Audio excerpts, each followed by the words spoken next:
जिस हनुमान ने बचपन में सूर्य को फल समझकर निगल लिया था, आखिर वही हनुमान अपनी शक्तियां कैसे भूल गए? हनुमान जी का बचपन किसी साधारण बालक की तरह नहीं था।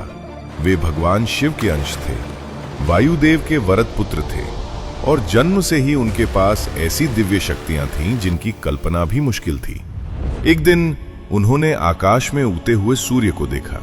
उन्हें लगा कोई चमकदार फल आसमान में तैर रहा है और अगले ही पल बालक हनुमान हजारों योजन ऊंची छलांग लगाकर सूर्य की ओर उड़ पड़े। पूरा स्वर्गलोक हिल गया। देवता हैरान रह गए क्योंकि एक छोटा सा बालक सूर्य तक पहुंच चुका था। इंद्रदेव को लगा कि यह बालक सृष्टि का संतुलन बिगाड़ देगा। उन्होंने तुरंत अपना वज्र चलाया। वज्र सीधा हनुमान जी की ठोड़ी पर लगा और वे धरती पर गिर पड़े। यह देखकर वायुदेव क्रोधित हो गए। उन्होंने पूरे ब्रह्मांड से वायु खींच ली। सांस रुकने लगी। देवता घबरा गए और फिर सभी देवताओं ने मिलकर हनुमान जी को अनेक वरदान दिए। ब्रह्मा जी ने कहा, कोई अस्त्र तुम्हारा कुछ नहीं बिगाड़ पाएगा। इंद्र ने अपना वरदान दिया। सूर्य देव ने ज्ञान का आशीर्वाद दिया और इस तरह हनुमान जी लगभग अजेय बन गए। लेकिन समस्या यहीं से शुरू हुई। बालक हनुमान अपनी शक्तियों से अनजान थे।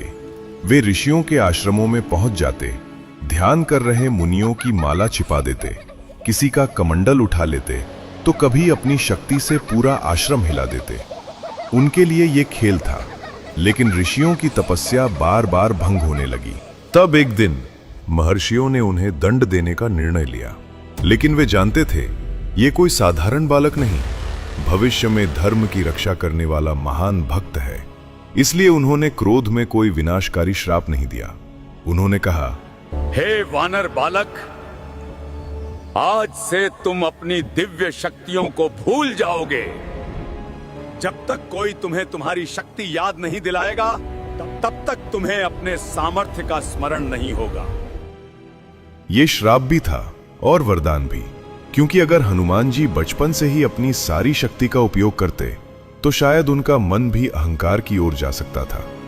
समय बीतता गया और सचमुच हनुमान जी अपनी शक्तियां भूल गए। फिर आया रामायण का सबसे महत्वपूर्ण क्षण, जब माता सीता की खोज में पूरी वानर सेना समुद्र तट पर खड़ी थी। सामने था विशाल समुद्र, कोई उसे पार नहीं कर पा रहा था। तब वृद्ध जामवंत हनुमान जी के पास आए और बोले, हे हनुमान, क्या तुम्हें अपनी शक्ति याद नहीं? क्या तुम सचमुच भूल गए हो कि तुम कौन हो?